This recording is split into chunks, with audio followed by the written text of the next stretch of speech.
Nagar Kurnool BJP candidate Bharat Prasad మనతో పాటు phone line లో సిద్ధంగా ఉన్నారు. భరత్ ప్రసాద్ గారు సార్ నమస్తే సార్. నమస్తే భరత్ ప్రసాద్ గారు, ఏంటి మీ అసెస్మెంట్ ఏంటి? 2 రోజులు అయింది పోలింగ్ కంప్లీట్ అయ్యి, ఆఫ్టర్ 48 అవర్స్ మాట్లాడుతున్నాం. What's your assessment? అంటే ఇప్పటి వరకు మేము 2-3 నియోజకవర్గాలు అసెస్ చేశాం. కల్వకుర్తిలో మీకు మెజార్టీ రావచ్చు అంటున్నారు.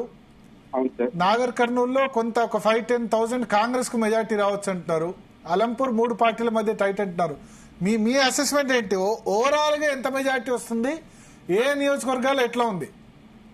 సార్ మీరు చెప్పిన దాంట్లో కొంతవరకు నిజం ఉంది. మనకు లాస్ట్ 2019 లోక్సభ పోలింగ్ తో పోలిస్తే 6% పెరిగింది సార్.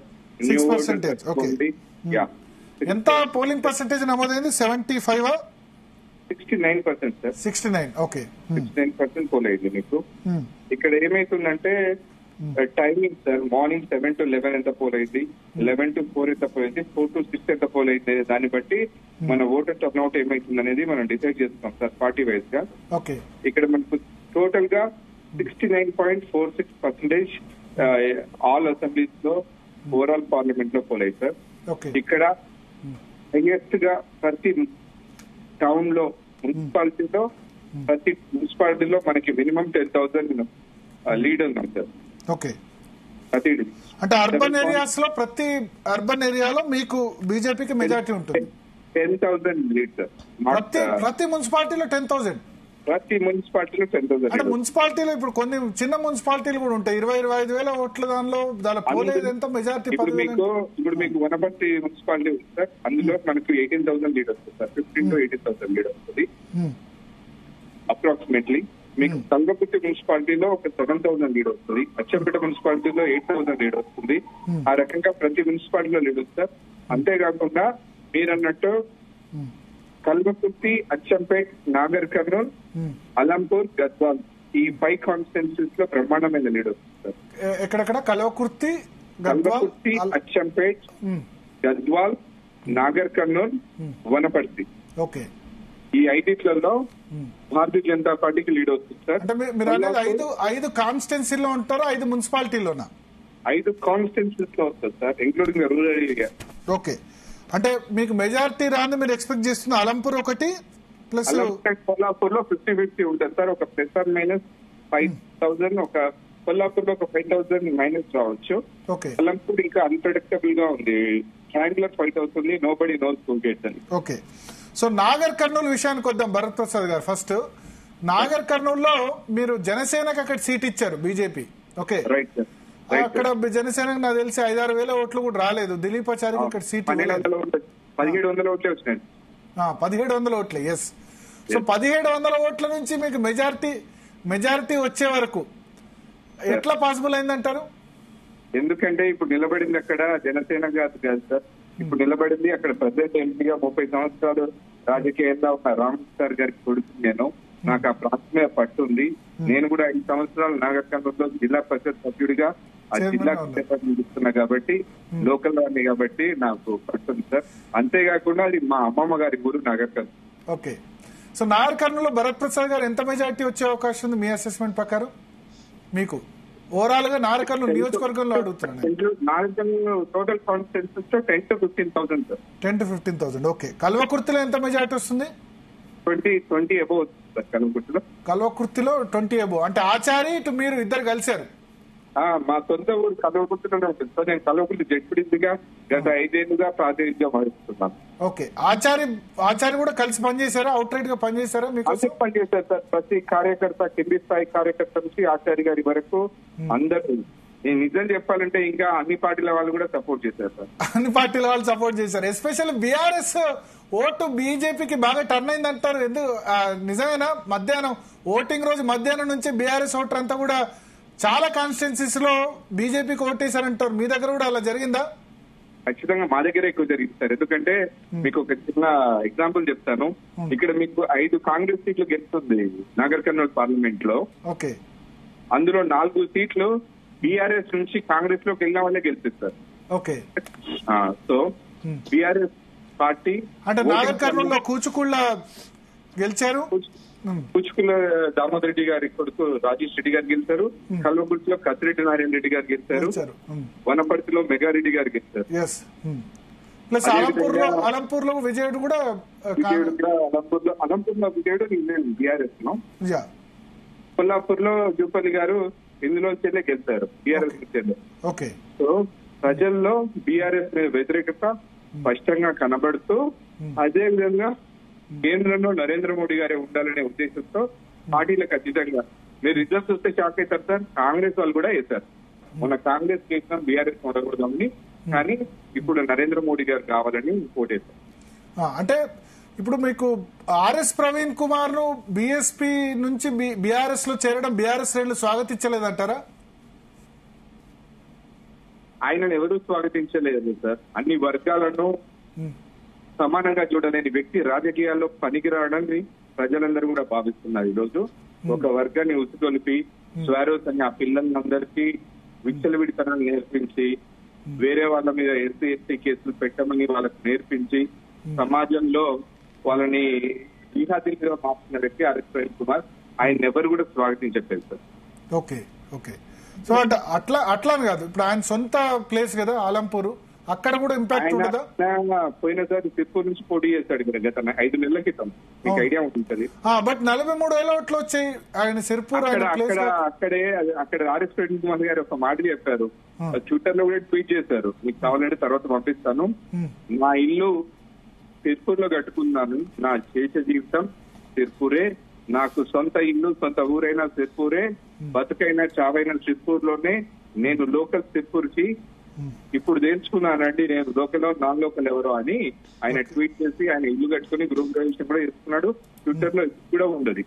దాంతో పాటు ఆయన ఎలక్షన్ల ప్రచారంలో అసెంబ్లీ ఎలక్షన్లలో ఒక మాట చెప్పారు, నేను ఓడిపోతే రాజకీయ సన్యాసం తీసుకుంటా, పోటీ చేయని చెప్పారు.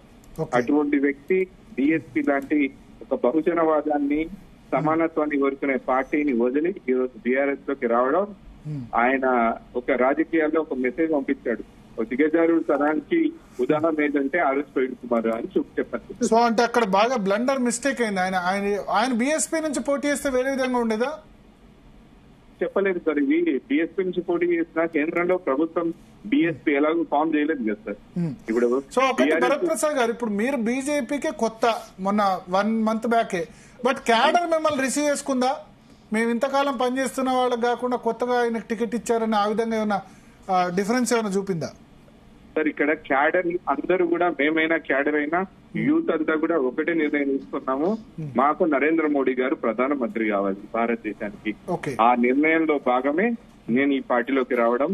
దాన్ని వాళ్ళు అద్భుతంగా స్వాగతించడమే కాదు, 45 రోజులు నిద్రాహారాలు మాని ఈ రోజు నా కోసం కష్టపడి పనిచేస్తారు. వాళ్ళందరికీ ఈ రోజు మీ తరఫున ధన్యవాదాలు తెలియజేస్తున్నాం. సో ఇప్పుడు యాక్చువల్లీ మీరు అచ్చంపేట టికెట్ అడిగారు, అది ఇవ్వకపోవడం వల్ల హట్ అయ్యారంటారు, అంతేనా? అంతకుముందు అసెంబ్లీ ఎన్నికల్లో ఏ పార్టీ సార్? బీఆర్ఎస్ పార్టీ నాకు ఎంపీ టికెట్ కూడా ఇస్తా అంటే కూడా నేను వద్దనుకుని నేను బీజేపీలో జాయిన్ అయ్యాను. గత 5 సంవత్సరాలుగా నాన్నగారు ఎంపీగా ఉన్నప్పటికీ ఎంపీలను కీలు బొమ్మలుగా చేసి వాళ్ళకు దళితుడైన ఎంపీకి కనీసం దళిత బంధు కూడా ఇచ్చే పరిస్థితి లేని రోజుల్లో సమాజంలో ఒక రాంగ్ మెసేజ్ పంపిన బీఆర్ఎస్ పార్టీని వదలాలని నేను గత సంవత్సరమే నిర్ణయించుకొని ఉన్న డిప్యూటీస్ కూడా రాజీనామా చేసిన నేను ఎమ్మెల్యే టికెట్ ఎందుకు అడుగుతాను సార్? అంటే సో అక్కడ ఎంపీలకి గౌరవం లేదు, మొత్తం ఎమ్మెల్యేల చేతిలో నడిచింది, అందువల్ల ఈ డిసిజన్ తీసుకున్నారా? అవును సార్. సో ఒకటి మీ సొంత అచ్చంపేట కాన్స్టిట్యున్సీలో ఎట్లా ఉంది? అద్భుతంగా ఉంది సార్. అక్కడికి వెళ్ళి రాములు గారికి ఓటేస్తారా అంటే పార్టీలకు అతీతంగా అందరూ కూడా ఆశీర్వదిస్తారు. అటువంటి అనుబంధం ఆయనకు. అచ్చంపేటలో ఎంత మెజార్టీ వచ్చే అవకాశం ఉంది మీ అసెస్మెంట్ ప్రకారం? 20,000 పైనే ఉంటుంది సార్, అది ఎంత ఎక్కువైనా రావచ్చు. కల్వకుర్తిలో 25,000, అచ్చంపేటలో 20,000, నాగర్ కర్నూలు 10,000 మీరు ఎక్స్పెక్ట్ చేస్తున్నారు, అంతేనా? గద్వాల్లో 20,000. గద్వాల్లో 20,000. డీకేఆర్ నగర్ అవుట్ రైట్ గా సపోర్ట్ చేశారా? అద్భుతంగా చేశారు సార్. అతనే కాదు, ఒక ఇండిపెండెంట్ క్యాండిడేట్ కూడా మనకు మద్దతు తెలిసి అతనికి 18,000 ఓట్లు వచ్చాయి, రంజిత్ కుమార్ గారు అని. ఆయన కూడా బయటకు వచ్చి ఆయన 18,000 ఓట్లు కూడా మనం వేస్తున్నారు సార్. అంటే అక్కడ గద్వాల్లో చూస్తే అసెంబ్లీలో కేవలం 5,000 ఓట్లు మాత్రమే వచ్చాయి బీజేపీకి, దాని మీద కూడా క్రిటిసిజం అయింది. సో మీ క్యాంపెయిన్ లో వచ్చి పాల్గొన్నారా అరుణ గారు? పాల్గొన్నారు సార్. ఒక అద్భుతమైన పెద్ద భారీ బహిరంగ సభ పెట్టాం. దాదాపు 15,000 మంది కూడా అటెండ్ అవ్వడం జరిగింది. హెక్టిక్ షెడ్యూల్ లో తను కూడా ఒక క్యాండిడేట్ అయినప్పటికీ అరుణమ్మ గారు రావడం జరిగింది. క్యాడర్స్ మొత్తం దిశానిర్దేశం చేయడం జరిగింది. ఓకే. సో ఓవరాల్ గా ఇప్పుడు నాగర్ కర్నూలు మీకు మెజార్టీ వస్తుంది, అచ్చంపేట మెజార్టీ వస్తుందని ఎక్స్పెక్ట్ చేస్తున్నారు, ప్లస్ కల్వకుర్తి మెజార్టీ ఉంటుంది, వనపర్తి వస్తుంది సార్, అద్భుతంగా వనపర్తి కూడా మీకు మెజార్టీ 100%. ఎంత మెజార్టీ రావచ్చు అని ఎక్స్పెక్ట్ చేస్తున్నా వనపర్తిలో? ఇక్కడ వనపర్తిలో టౌన్ లో మనకు ఒక 18,000 మెజార్టీ వస్తుంది సార్. 15 to 18,000 టౌన్ లో. ఓకే. ఒక 3 మండలాలలో 50-50 వస్తుంది. ఓకే. మిగతా 3 మండలాలలో ఒక్కొక్క దాంట్లో 2,000 నుంచి 3,000 మధ్యలో వచ్చిన మొత్తం ఒక 20,000 మెజార్టీ రావచ్చు. వనపర్తి టౌన్ లోనే 18,000 మెజార్టీ అంటే ఓవరాల్ ఎన్ని ఓట్లు ఉన్నాయి? మొత్తం 40,000 ఓట్లు ఉన్నాయి సార్. ఓకే. 40,000 ఓట్లలో 18,000 ఓట్లు మీకు మెజార్టీ వస్తాయి. పోలైనా ఎన్ని? 40,000 పోలైనాయి సార్. 38,000 పోలైనాయి. 38,000లో మనకి దాదాపు 18,000 మెజార్టీ. నాకు తెలిసి polling last before day Amit Shah కదా మీటింగ్. అవును, పెట్టినందుకు చాలా యూస్ఫుల్ అయింది. ప్రజలందరూ ఒకటి అర్థం చేసుకున్నారు సార్, వారు వేసే ఓటు నరేంద్ర మోడీ గారికి ఓటేస్తున్నారని వాళ్ళు గమనించి ఇదంతా జరిగింది. అంటే అమిత్ షా ముందు యాక్చువల్ గా లేదు కదా సభ, అప్పటికప్పుడు ఇక్కడ వేవ్ ఉందని చెప్పి ఇటు చేసినట్టున్నారు కదా సార్. అమిత్ షా గారు ఎప్పటి నుంచి అడుగుతున్నారు. మేమేం చేసామంటే మొదటి రోజు మోడీ గారు మా దగ్గరికి ప్రచారానికి వచ్చారు. చివరి రోజు ఆఖరి రోజు అమిత్ షా గారు రావాలని ఒక స్ట్రాటజికల్ గా మేము ఆ మీటింగ్ పెట్టడం జరిగింది. ఓకే. సో ఓవరాల్ గా మీ అసెస్మెంట్ ఏంటి భరత్ ప్రసాద్ గారు? కాన్స్టిట్యున్సీలో అలంపూర్ ఒకటి టఫ్ ఫైట్ ఉంది. అలంపూర్ అండ్ కొల్లాపూర్ లో మనకి అలంపూర్ది అన్ప్రెడిక్టబుల్ ఉంది సార్. Triangle fight. కొల్లాపూర్ కూడా ఆర్గనైజేషన్ బాగానే, సుధాకర్ రావు ఆర్గనైజేషన్ బాగానే బీజేపీ నుంచి చేశారు కదా. ఉన్నారు సార్, చాలా బాగా చేశారు. అయినప్పటికీ కొంత ప్రజలకి ఇంకా రీచ్ అవ్వకపోవడం వల్ల అక్కడ మంత్రి గారు ఉన్నారు కాబట్టి కాంగ్రెస్ పార్టీ కొంత మెజారిటీ తీసుకొస్తున్నారు. ఆయన కొంచెం ఎక్కువ కష్టపడతారు కాబట్టి మనకు రియాలిటీలో చెక్ చేసుకుంటే అది కొంత టైట్ అవ్వచ్చని అనుకుంటున్నాం. ఓకే. ఒకటి కాంగ్రెస్ పార్టీ ఒక్కటి కూడా మాదిగకు టికెట్ ఇవ్వకపోవడం ఏమన్నా వాళ్ళకి మైనస్ అయిందంటారా? ఇక్కడ ఎక్కువ మాదిగలు ఉంటారు నాగర్ కర్నూలు పార్లమెంట్. మాదిగ సామాజిక వర్గం ఈ రోజు కాంగ్రెస్ పార్టీని నమ్మట్లేదు. ఈ ఎలక్షన్ వదిలేయండి, భవిష్యత్ ఎలక్షన్స్ లో కూడా నమ్మే పరిస్థితిలో లేదు. అది మాత్రం స్పష్టంగా ఉంది. ఎందుకంటే మొదటి నుంచి కూడా మా పార్లమెంట్ లో రెడ్లు మాదిగలు కలిసి బతుకుతున్నాడు గ్రామాల్లో, అది నిజం. అటువంటి పరిస్థితుల్లో ఈ రోజు మాదిగలకు ఒక్క టికెట్ కూడా ఇవ్వకపోవడం వాళ్ళను మాదిగలను దూరం చేసినట్టే కాంగ్రెస్ పార్టీ. అదే సమయంలో ఇప్పుడు మాదిగల కోసం ఎస్సీ వర్గీకరణ చేస్తున్న బీజేపీకి దగ్గరై బీజేపీకి మాదిగలంతా సపోర్ట్ చేస్తుంది. ఓకే. సో మీ అసెస్మెంట్ ప్రకారం భరత్ ప్రసాద్ గారు ఎంత మెజారిటీ వస్తుంది అనుకుంటున్నారు మీరు? మెజారిటీ చెక్ చేసుకుంటే ఓవరాల్ 50 to 70 మధ్యలో రావచ్చు సార్. ఏదేమైనప్పటికీ వాళ్ళు కొంత డబ్బులు పంచారు, మందు పంచారు అంటున్నారు. అది జరిగినప్పటికీ గెలుపు మాత్రం సత్యం సార్. ఓకే. అంటే RS Praveen Kumar third place లో ఉంటారు మీ అసెస్మెంట్ ప్రకారం. ఇంకెవరైనా మధ్యలో ఉంటే పొట్టు కూడా వెళ్ళిపోవచ్చు. సో అంటే చాలా డిస్టెన్స్ లో ఉంటారని మీ అర్థం, అంతేనా? డెఫినెట్లీ. అంటే 1-2 మధ్యలో 3 మధ్యలో చాలా డిఫరెన్స్ ఉంటుంది సార్. 1-2 కి 3 కి అన్రీచబుల్ పొజిషన్ లో ఉంటారు. లాస్ట్ 1 వీక్ లో నాగర్ కర్నూలులో బీజేపీ దగ్గరకు వస్తుంది అంటే అప్పటి వరకు థర్డ్ ప్లేస్ అన్న వాళ్ళు దగ్గరకు వస్తుంది అన్నారు. ఏం చేశారు లాస్ట్ 1 వీక్ లో? ఏం జరిగింది మ్యాజిక్ మిరకిల్? అంటే ఆ టాక్ రాష్ట్ర వ్యాప్తంగా కూడా వినిపించింది. మొదట్లో పోటీ మల్లు రవి, ఆర్ఎస్ ప్రవీణ్ కుమార్, బీజేపీ ఉండదు థర్డ్ ప్లేస్ అన్నారు. బట్ లాస్ట్ 1 వీక్ లో ఏం జరిగింది? T20 మ్యాచ్ లో లాస్ట్ 5 years లో పవర్ హిట్టింగ్ చేస్తారు సార్. అదే విధంగా పవర్ హిట్టింగ్ చేయడం జరిగింది. మొత్తం మా వైపు తిరిగింది మ్యాచ్. అచ్చా. So thank you Bharat Prasad గారు, జీ తెలుగు న్యూస్ కోసం సమయం కేటాయించినందుకు. చూద్దాం జూన్ 4న ఏం జరుగుతుంది. మీరైతే చాలా కాన్ఫిడెంట్ వ్యక్తం చేస్తున్నారు 50 నుంచి 70,000 ఓట్ల మెజార్టీ వస్తుందని. 1-1 ఇంటర్వ్యూ చేస్తున్నాం sir. Sure. Thank you Bharat Prasad.